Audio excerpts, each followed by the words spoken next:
I am Suresh Kumar. It's actually a privilege to moderate this distinguished panel of industry stalwarts. Each person here has not only shaped the Indian hospitality in the landscape, but has also navigated unique segments within it, from luxury to heritage, mid market to high end dining, and significant players across various tiers. Our objective, this is what I thought should be, is to tap into their vast experience and gain insights that span the diverse facets of our industry. During the next 50 minutes to 1 hour, we will be exploring their journey, their vision, and their advice for the future. Ladies and gentlemen, let's get on to the broader strokes of our industry's incredible journey. Uh, the purpose of the entire thing was to actually understand and learn from the years of experience that is present on this stage. It's a very rare occasion that you get so many of them and stalwarts of the industry on one stage for 1 hour. Uh, and I thought it'll be more meaningful for all of us to understand as to what do they think in this industry where. So I have done some of the questions that came to my mind were that how has the industry evolved and which aspect of it will you single out as the most impactful for the industry? Is this going to be a long term impact or is it something which you will like passed over to the future generations? Hi, Rohit. Thank you. Sorry, I missed you while you were here. Uh, I'll start with Mr. Kachru. With Radisson's expansion into numerous markets, particularly tier 2, tier 3, how has the operational and developmental landscape evolved during this time while you have been at the helm of affairs? And what long term impact stands out that you believe should be passed on to the future generation? Thanks, Suresh. I actually, what Naveen said this morning, we were born here in India, this hotel, this very hotel. And I remember the days when the hotel was under construction, we couldn't even get the raw material properly. It used to come on donkeys. And there was a little stretch where even they could not come. So this was the total development. And I remember my first brief, to answer your question, my first brief was, we're entering India. We need big blocks. We need big boxes. And we need to focus on our key markets.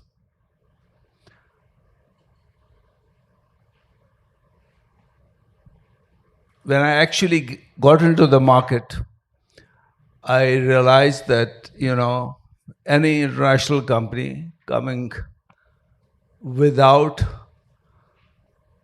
investment or committing themselves with guarantees, it's very difficult to get into that particular market because mostly at that time, industry was driven by management companies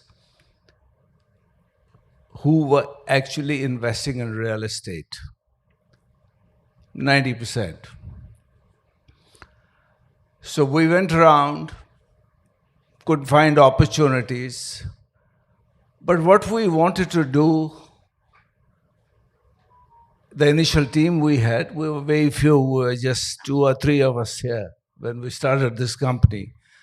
And we focused on our purpose much more than anything else. So we felt tier 2, as Raj mentioned a little while earlier, today everybody's talking about 50% of GDP coming from tier 2 and tier 3 towns. We felt at that time 28 years back, that was the space which had the possibility. And we started looking at tier 2, tier 3, and tier 4 cities, even at that time. If you look at us today, we have little over 200 hotels, and almost 50% of them are in tier 2 and tier 3 towns. And our own revenue streams and bottom line is driven by tier 2 and tier 3 towns. So we were amongst very few, along with Sarovar. We now have the same parentage. So, Wait. so we,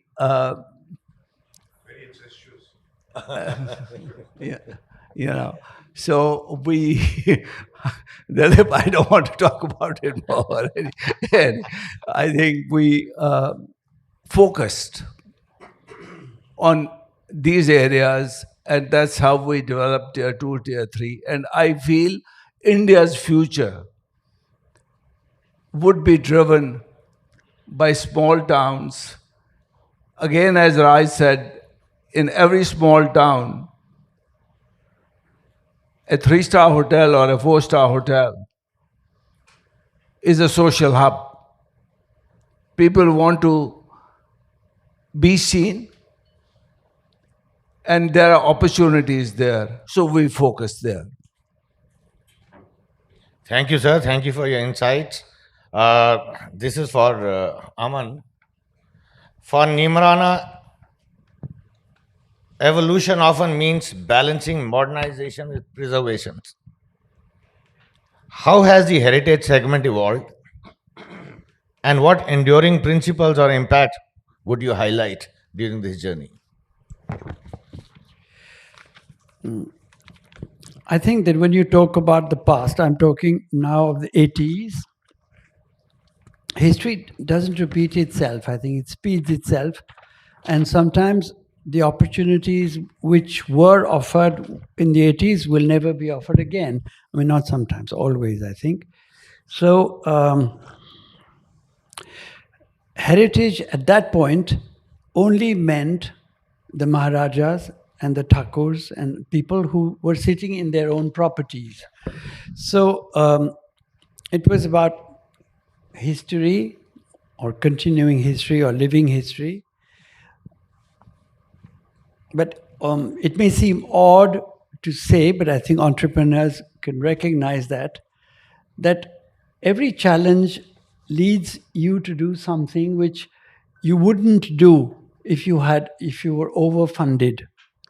So one of the great assets of Neemrana was to have no funding.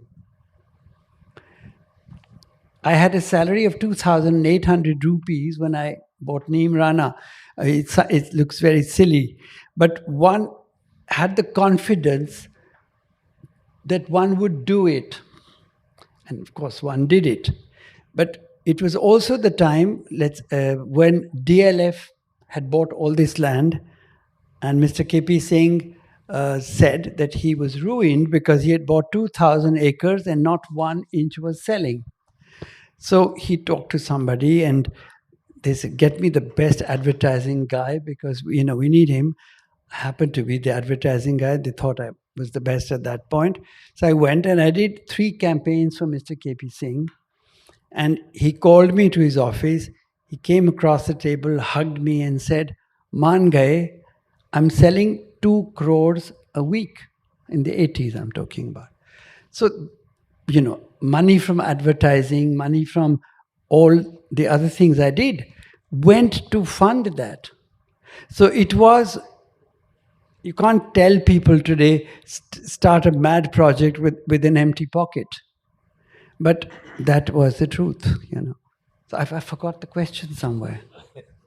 Question is how have you managed to keep the heritage and modernization in the evolving business? I think the biggest problem was, and I wouldn't say is, because that is what I think Neemrana has singularly achieved in changing, because we went to 15 states, and every time you went and you wanted to do something, the colonial mindset was not over at all. The government was saying, the country belongs to us, you are only a citizen or you're an interloper. So you were an outsider. And I would say again and again to them, if I am going to restore your property, I will not run away. I can guarantee it. I can write it. I will not take it with me. So, what is your insecurity? We are doing all the things that people and politicians talk when they go campaigning, that we'll give you employment, we'll give you this, that, and the other, but not, and we will not. We'll help people not migrate to the cities and stay where they are. But what was the government doing about it? So we actually, I should say, I work only on intuition. I've never believed that you can go to one of those big people who give consultancies and ask them advice on something they've never done. I mean, how could you go to a big one of those, I don't want to name anybody, but you can think of them, and say to them, I want to do Neemrana, should I do it? And what would their answer have been? So Mr. Biki Oberoi sent his team of people to Neemrana before I saw it actually. And when I met him later, he said, they came back and told me, don't touch it with the barge pole, it's beyond repair. So he said, fools, my people. So I said, I don't know who the fool is, because if you send your cook to go and see a ruin and say, will it make a hotel? You don't expect that kind of vision from him. So I would say that intuition for people sitting in this room, because they're not ordinary people, because they're keyed on in a direction, I think they should trust their intuition, as I think you also did. And intuition goes a long way rather than asking laymen and people, because if you ask 10 people and listen to all of them, you're sure never to start anything. Oh, that's brilliant. I think it was shift of paradigm. I mean, you brought in a change in actually making people believe that you can convert these forts and havelis and into actually modern, comfortable living. No, and we didn't places. make them believe it. I only believed it myself. Yeah. So when we did open, and we called them Neemrana non-hotel hotels in our advertising. I remember Arun Puri called me, and we are close enough to talk, closely. And he said, I think it's negative. Why would you make a hotel and call it a non-hotel hotel? Yeah. I don't think there's any hotel chain in the world that is called a non-hotel hotel. Because we had a reasoning. Neemrana was never built to be a hotel. It's a 15th century property. It's at 14 levels. It's got terraces, stairs. It's a madness. That's brilliant. Now my question is to the luxury man of this country, Rajiv. From the luxury perspective, how has the definition and delivery of luxury evolved over your career, and what's one change that you see having a lasting positive impact for the future generation? My mind turns to, when we started out as very young in our salad days, I think it was 1987, and Ajay and I were sent by Mr. Biki Oberoi to take a look at what were rated as the world's finest hotels. So we spent, I think, 3 days at the Oriental in Bangkok. It still brings a smile to my friend's face. We spent we spent 3 days, I think, at the Regent at Hong Kong. So I think this was the first part of our journey. The point I'm trying to make is that the bastions of excellence were in the Far East, but it was these hotels, and it is so gratifying to see the wheel turn. And, in less than 25, 30 years, you have the world's finest hotels that are in India. Consistently, we have, the Oberoi, the Leela, the Taj, and the others as well, being noted and being rated, consistently being rated, as amongst the world's finest hotels. So I think that, it's great to see India make a claim for luxury and being able to retain it. So that I think is testimony to the leadership that is there in this country, because it's people who actually make it possible. It's not just the. Now coming back to what is, without trying to be too provocative, I think that there's a difference between golden and gold. There's a lot of golden going around, pretending to be luxury. Don't mistake it for gold. Yeah. And in gold, you have 14 carat and 24 carat. Very beautifully said. So I think that we need to be mindful of this. And you have 2-star hotels who are promising you an experiential stay. Right? So I think that we are getting too carried away. And we just might do ourselves in as an industry with this level of enthusiasm. So I think that is the only thing that concerns me. And again, 30 years ago or 40 years ago when we started out, in Asia, we always called it the hospitality industry, because that's what it was. But I don't know how, the youngsters here will not know this perhaps, that the US or North America always called it the lodging industry. They were very clear. It was the business of lodging. It was not hospitality. And it's fantastic how in the mid-90s, they let go of lodging and they've taken over the hotel and the luxury industry. Correct? So, whereas we, in our innocence and our enthusiasm, are following some of the practices of the lodging industry. So I just hope that, we are wary of this, and the leaders today, are mindful and make sure that we stay clear of this path. Oh, that's brilliant. I think I like the word called in our innocence. We might call it luxury. So I think that's a very good statement to make. Now I come to a man who pedals his way every Sunday 103 kilometers on a cycle. And I think he ran his own business also with the same zeal. It was years ago when he pedaled his professional career and became an entrepreneur and got into the management business. So I think, Ajay, there's a lot to learn from you. There's a lot that we can expect from a man who, as a cyclist, beats the next one to next one to next one, and today you have 100 plus hotels. So now can we on this segment or mid-market segment, which has been the most significant evolution, and you were a pioneer in this, you have observed, perhaps in terms of guest expectation and operational models, what do you think it has in its long-term significance to this business? Thanks, Suresh. This panel is a great ad for senior living or seniors coexistence. Actually, if one were to go into senior living, I'd love to have a bunch of guys like you around here, and hopefully some youngsters.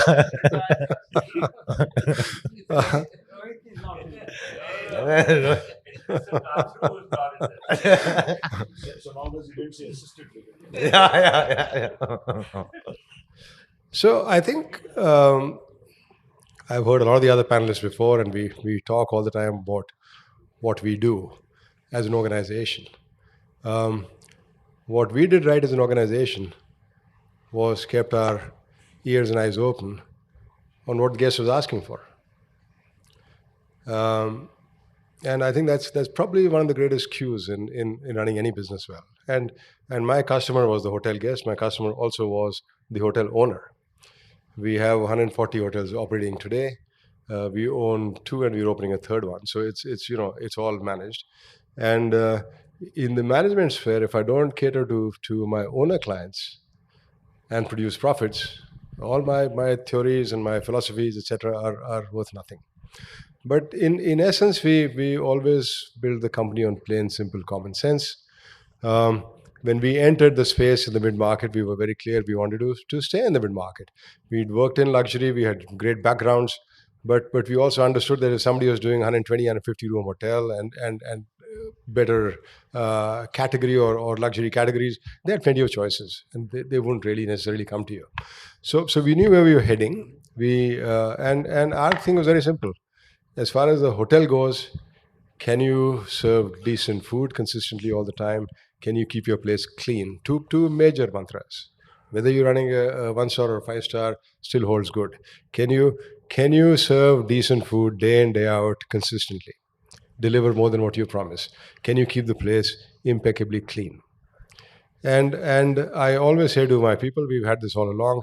For any manager at any level, treat guests in your hotel as you would treat them in your home. You want everyone who comes to your home visits going out happy. Do the same thing. It's not hotels really not rocket science, and I think we need to adapt where we go along. So we've been adaptive, and we're still adaptive. I'll give you an example. There's a big session today on how we are treating people and how many hours and no split shifts, etc., etc. It has to change to the situation. We've built a hotel now, Sri Parambidur. It's an hour and a half outside of Chennai. There's nothing to do there. We're providing accommodation to every single person that's there. Those guys are more than willing to come for morning, for breakfast, for lunch, and for dinner. They have nothing to do. Nothing. As long as you compensate them. Question is not do the dump the split shift. That's an easy answer. The easiest answers are always never the best answers. Question is, can you compensate? We moved our car drivers from 8-9 hour shifts, because everybody else in the hotel is doing 8-hour shifts, to 12-hour shifts with a 40% higher salary. Those guys never leave you. They're out of their villages, their homes to earn money. They don't care how many hours they're working. You think young kids between 18 and 25 and 30 care about how much they're working, as long as they're compensated enough. Right. They have the energy, they can stand on the legs. We all did. But can you give them money or not? And if you can't, then you're not doing it right. So I think the hotel business was never rocket science. It's never going to be rocket science. You evolve as you go along. You adapt to technology, and that's the biggest thing today. And for the future, technology is going to play a huge part. And the bulk of your money is going to go into technology and how to do your distribution. And are you smart enough, even as a small hotel or a small group, to get across to your customer? It's all on the internet now. The gray generation is more of your Facebooks and stuff like that, and the new generation is all on TikTok and Instagram. Can you reach your customer? So tech plays a big part. Plain, simple, common sense drives hotels. We don't need Einsteins. Yeah, I think thanks, because I think what you're saying is keep it simple. Keep it simple, and that can be understood and can also be experienced. Rohit, the F&B industry is constantly innovating. How has the high-end restaurant scene evolved? And what single most impactful shift do you think will define its future for upcoming professionals? Impactful situation or formula which will impact the future generations. Okay, so I actually don't think fine dining is growing at all. I think the evolved new customer is or guest is looking for interesting experiences, and most of them actually are delving around casual dining. Uh, for example, my restaurant Indian accent, I don't think I can open even in Bangalore or Hyderabad yet. Forget Chennai and Calcutta. We've looked at it. We keep on getting offers. But something like Comorin, we could probably open in every major metro. And the smaller ones, smaller formats like Chor Bazaar, etc., we could open everywhere. So I think people are a bit too, unless there's something really out of the ordinary that you're going to spend 6,000-7,000 rupees per head for. I think people now are spoiled for choices. When I came back in 1986 from the US, every restaurant was actually, the better restaurants were all in hotels. And all these legendary people here the best restaurants were in their hotels and not freestanding at all. Of course, there were the old favorites like the Quality in Gaylord. And when I opened Chor Bazaar in 1990, that became probably, I would say it was like a standalone only, because nobody really heard of Broadway Hotel. It was a small hotel. But that's about it. I think what one of you touched upon, I think Bhushanji, about small towns. I keep on getting offers to open in Raipur, and I'm embarrassed to say I didn't know where it was. And we got 2 offers, 3 offers, and I just said, "Ki kaun jayega yahan?" why would one? And then you realize that it's a booming, It's a booming really a market. booming place. Yeah, it's a booming place. We're franchising Chor Bazaar to a couple of hotels, and the same group has a hotel in Guwahati. And I just said, I'm not going to come to Guwahati. And sure enough, when I went there, that's actually the best hotel. Yeah. That's the best Yeah, one in fact. out of the lot. And the city was nice. It was young, and I figured that okay, what do I know? So I think these are the trends, and it's actually youngsters who are determining the future in terms of dining. I used to often wonder कि कितने ये बिगड़े हुए बच्चे हैं ये Indian accent में कैसे खा सकते हैं 6-7 हज़ार का. Who's paying for them? And a lot of times, and I actually did interact sometimes with kids in the restaurant, and I realized some of them were actually starting out. They weren't really spending their dad's money. They just wanted to give their girlfriend an interesting experience. So it was the experience that mattered. And similarly, but there's a lot of pressure to keep it at that level for 15 years as we have. I'm not sure you can keep on doing it, but the smaller restaurants below 2,000 rupees, 1,500 rupees, that's where the future lies. So it's the kids who are our diners, and it's also the kids who are the talent for the future. And as Dilip knows only too well, very difficult to keep their interest.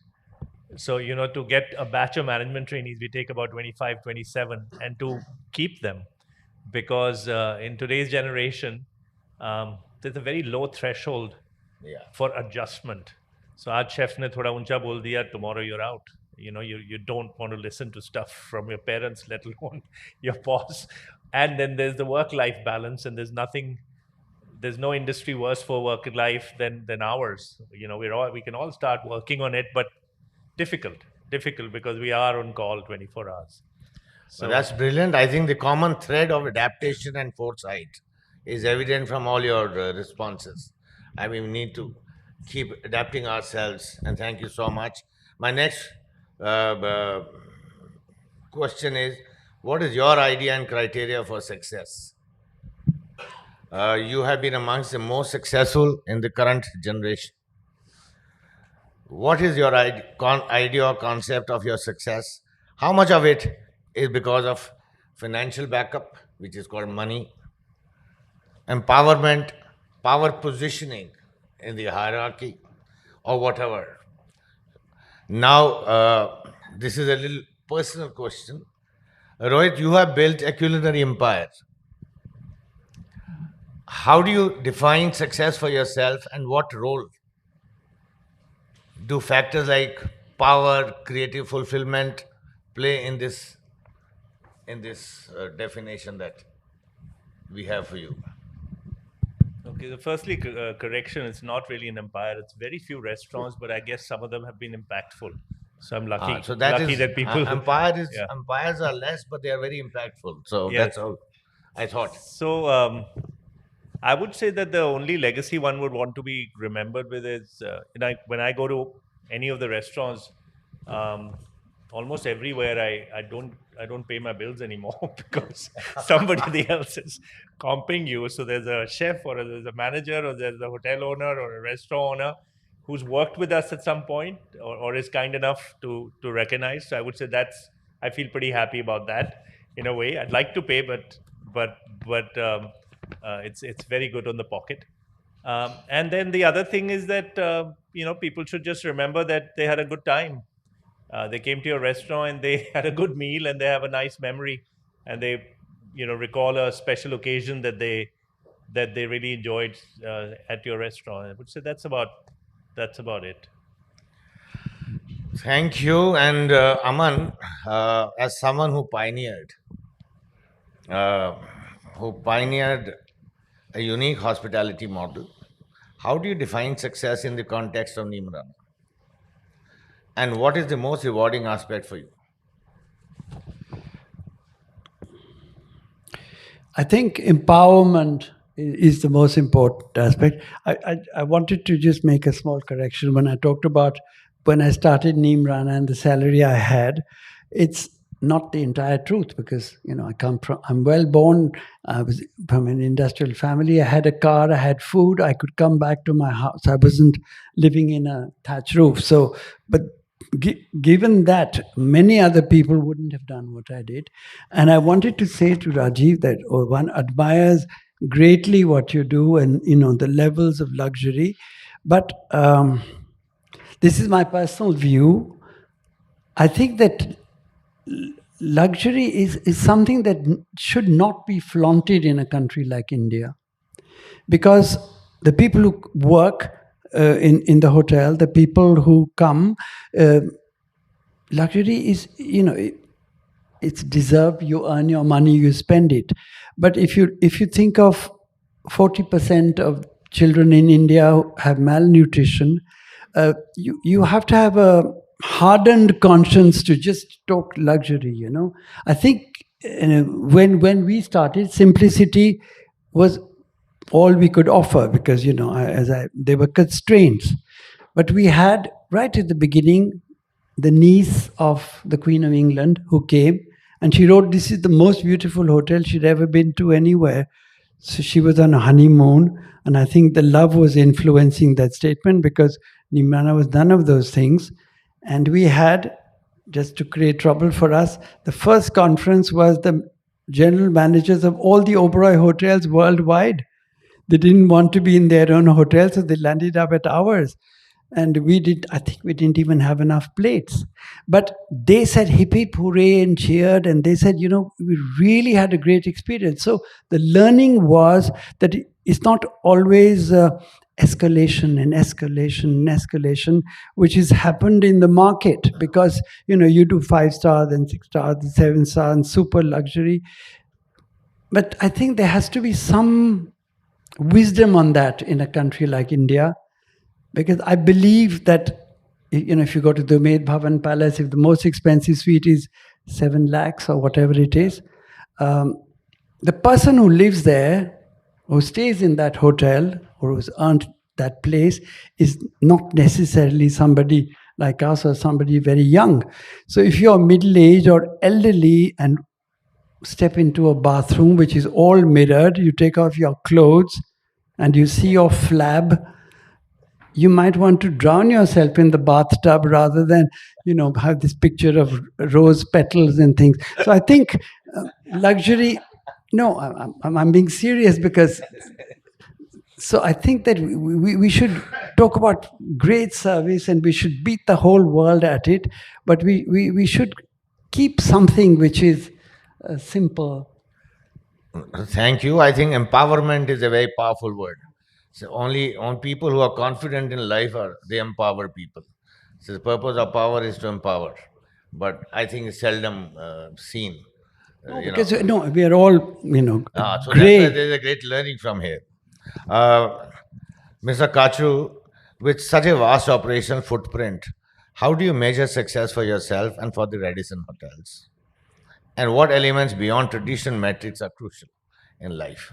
Pardon me, can you repeat the second part? I'm saying, how do you measure success for yourself? That you guys are all accomplished players. You have built this industry. You have been part of this journey. You have seen the industry evolve. What do you think what are the success factors that you think for you and for your brand? I'd like to repeat myself to what I said earlier. Your first question. I think one thing is very personal to me, but I think it's very applicable to most of us. It's purpose over profit. I think you get a direction. What you should do, what you shouldn't do. We all agree that empowerment is something which cannot be compromised at all. And I don't know, I personally feel you are not a leader if you don't create leaders. How brilliantly said. Brilliantly said. It's the people who make organizations. No individual can ever claim that I did it or he did it. It's the team. You create institutions, you are part of the institution, but an institution is bigger than you. So keeping that in mind, I think we also have to adapt ourselves to what is happening around us. Market dynamics are changing all the time. And if we don't go with the flow, my friend here, Aman, said, we have to remember what India is, what we need to do here or not. I'm not capable enough to comment on this in terms of whether we should be in luxury or not be in luxury and just be in mid-market. But we we are global now. We cannot say today that we need to focus 10% here or 50% there. I think, unfortunately, I'm not an entrepreneur from the point of view that, I didn't have. You're saying from definition point of view. You are an entrepreneur. I want to clarify that. No, what I want, you see, when the Taj Mahal Hotel opened in 1904 in Bombay, Mr. Tata had a mission. We were slaves, and people were, we had complexes. So he fought that complex. He said, we can do it as well as you. What I'm saying, today we don't need to go on fighting that complex. I think that we've arrived, and we can do very well. Luxury must exist, but we cannot say, I think I think Dilip said it somewhere, why are we so busy giving a bad croissant to a French tourist? Why can't we give a lachedar paranta, And so I feel that we got to take the world on our terms, as is happening at the moment. So while we have brought luxury to all the raffinement, which the world thought we could never do, we should now redefine it on our terms and not be on their measure. That's what I meant. I didn't mean we don't need luxury. We do. No. I think all of us think that way. And No, we are sensitive.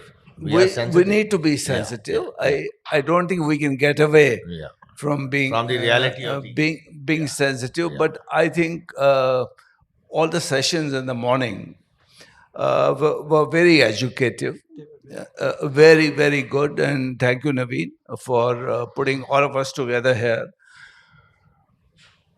I think the key issue here is, if we are looking at and competing with the rest of the world, we have some countries which have 5 million rooms, 2 million rooms, 3 million rooms. We are not even 250,000 rooms.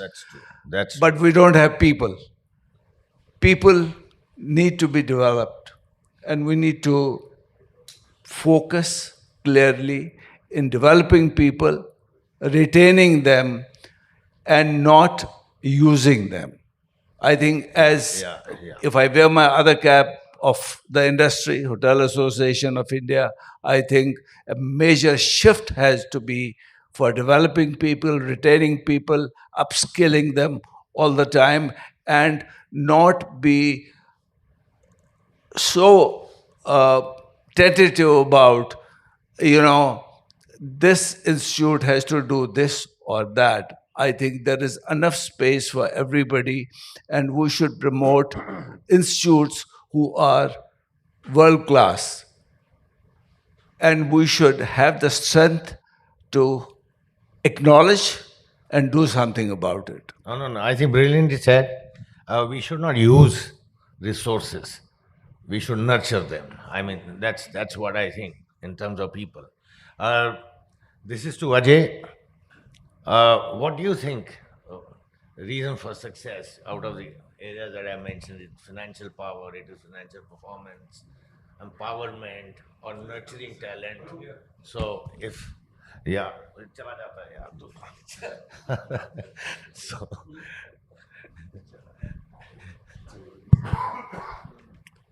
professional success is only measured by one yardstick.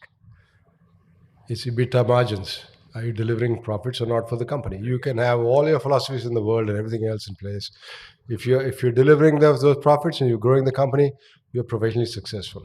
The philosophies are behind it, and the philosophies come later. But I think the key is really if you have to judge yourself as a department head, as a general manager, as a cluster person, as a head of a company, are you constantly, consistently delivering profits? Are you growing those profits? And are you growing the organization? So that's first. Now, what goes behind it? So I think I would measure professional success, leave aside everything else on personalities, on the sheer dint of numbers. So you say financial performance. Absolutely, we are in business. This is people are investing their money, they're investing for return largely, and you're in the business of delivering those profits. So that's number one. Now, how do you go about achieving it? What happens behind the scenes, etc., etc.? Yes, it's a people business, so your priority has to be people. Do you have the ability to lead? Do you have the ability to show people what to do, to demo what to do, again and again and again? Do you have the ability to coax, to cajole, to guide? Do you have the ability to fire? It's a tough one, but can you sit somebody across the table and say, "Hey, mate, things just aren't working out, and thank you very much. We don't need you from tomorrow."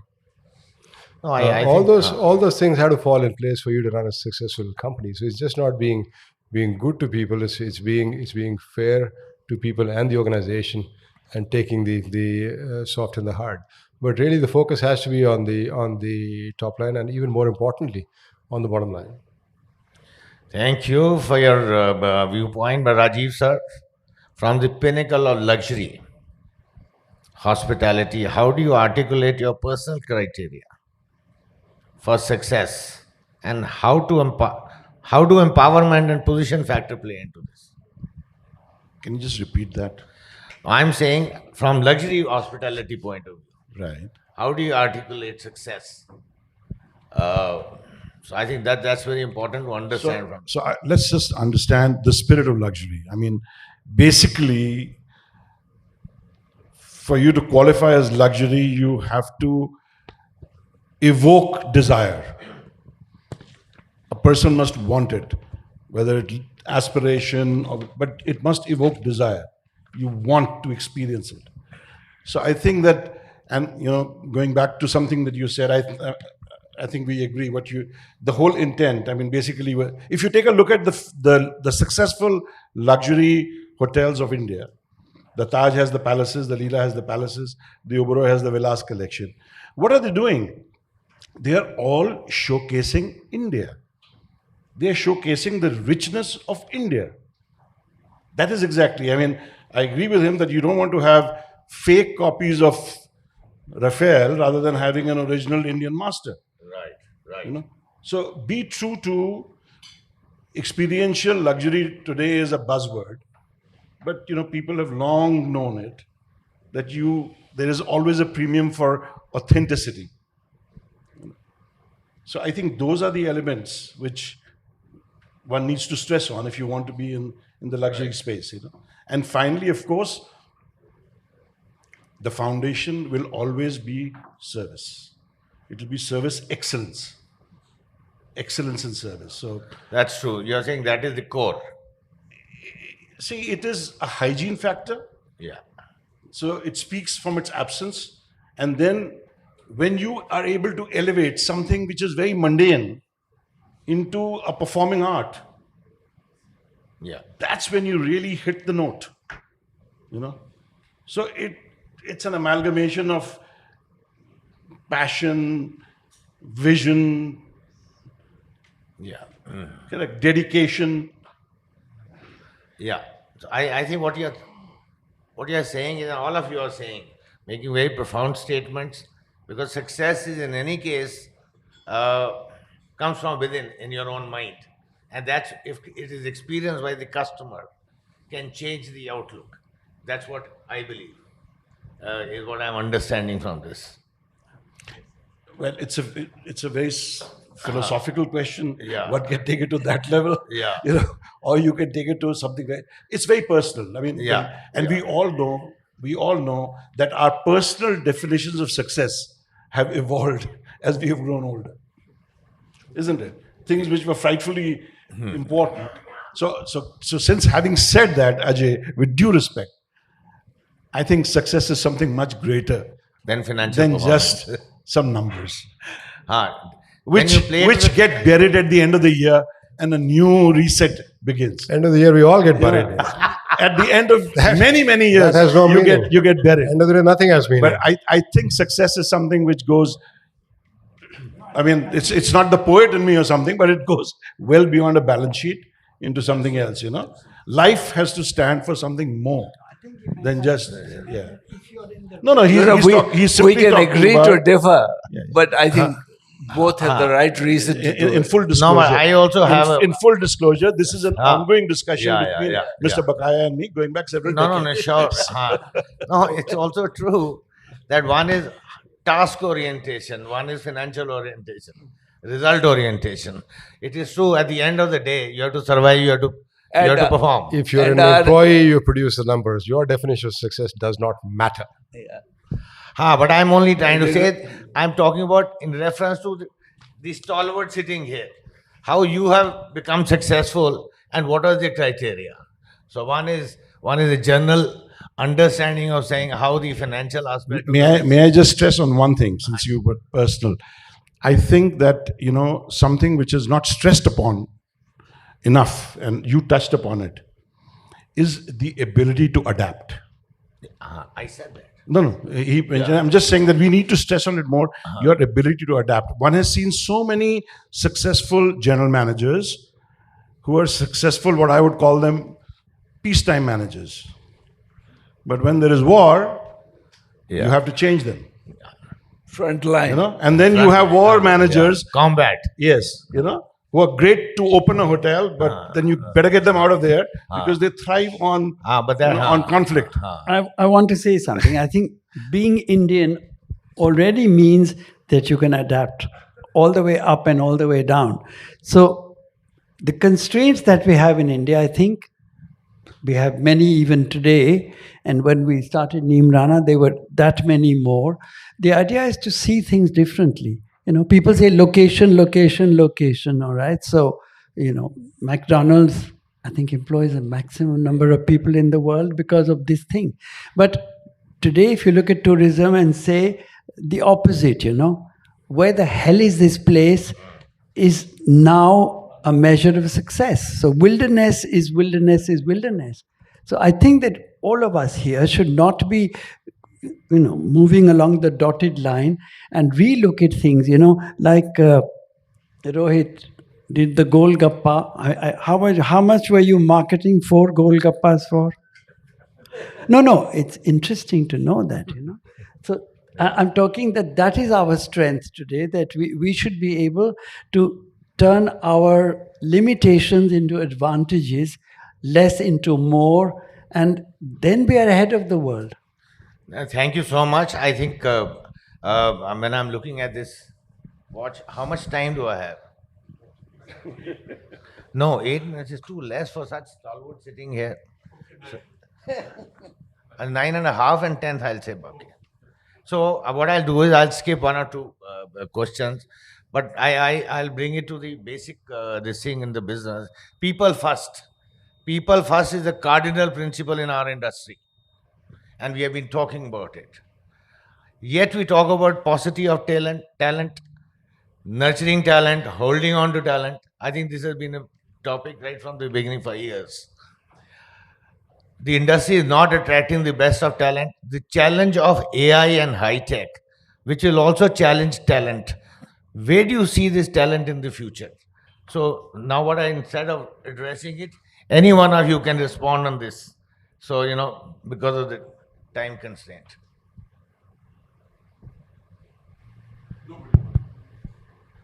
No, they would. So no, it's a bigger challenge than we had in the past, but it's a challenge that one has to overcome. There are more opportunities than there were earlier. There are more opportunities in the country today, in a growing and evolving and booming country with a large economy that's developing for youngsters to get into, irrespective of top-notch qualifications or no qualifications. So we have a challenge. and we need to adapt. We need to do a lot more of where you can, things like work from home or work somewhere else once or twice a week. We need to be more Flexible. we need to be much more flexible. So if somebody only wants to work 3 days a week, it's fine. I'm looking very hard now for people that would be available to me, students or otherwise, 6 to 9 in the morning, 5 days a week. 20-25% more hourly salary than I pay a regular employee.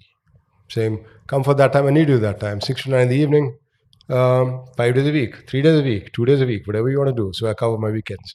Pay more, they come and they go. You don't have the on cost of holidays and things like that. One has to adapt. This permanent part-time model is an old one in many countries. And you need to be more flexible. You need to listen to those people that are working for you. You need to have a plan for training. You need to have a plan for development. They need to be able to grow. But if you look outside the box a little bit more, a lot of people behind the scenes don't need to be hotel people at all. Don't even need to look good. People at the end of the phone need to have a good voice and an understanding of English language. So if you can adapt, you can have your managers and HODs and training managers look around and find answers. That's the way forward. Thanks. Any one of you, one on this? Yeah. So, no, I think all of us sitting out here are effectively all HR managers. It's unbelievable how much of my time, and I'm sure all of yours, goes in just finding the right person, and that's half the battle.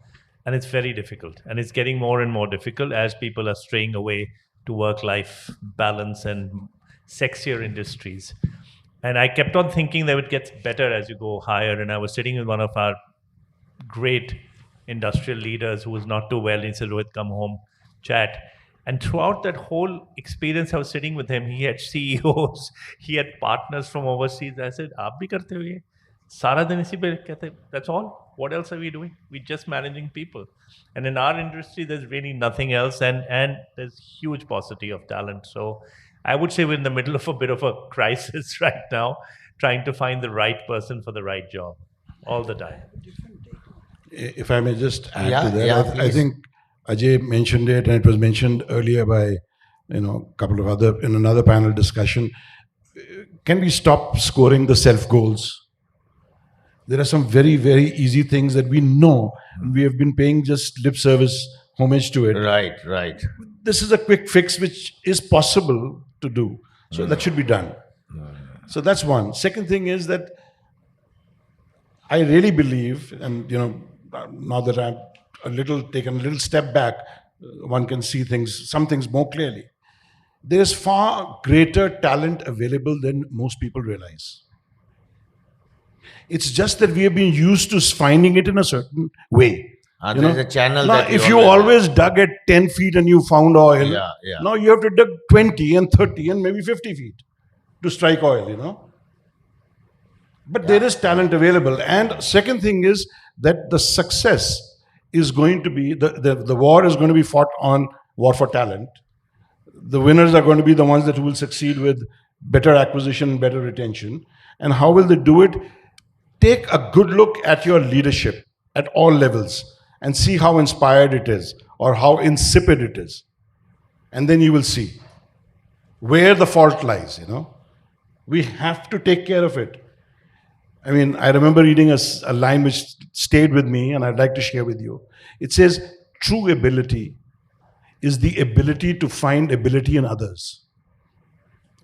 And honestly, that is going to be the test of leadership tomorrow. You need to explore further. Yeah. That's going to be the test. Yeah, super. What I'll do, I'll ask you the next question now because I think we have another 5 minutes. So I'm saying, name me one thing, any one of you, or maybe all of you, for one minute.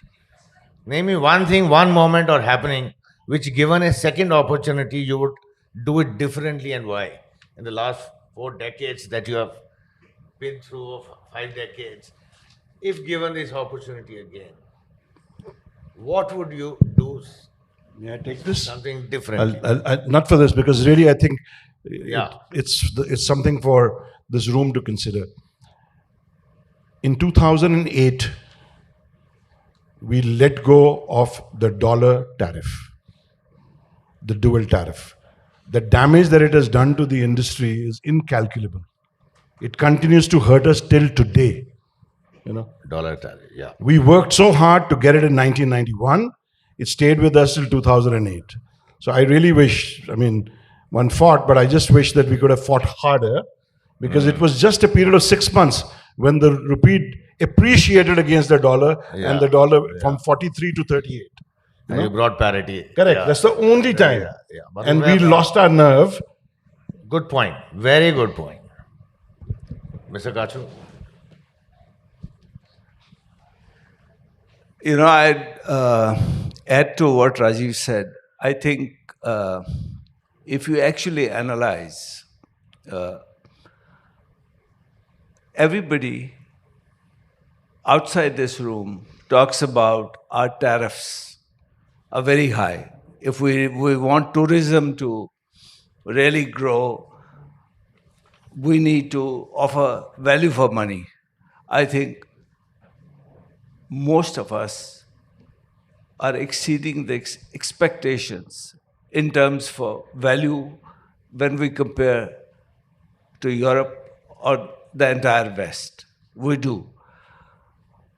20 years back, whatever was the tariff in dollar terms, it's the same. It hasn't gone up.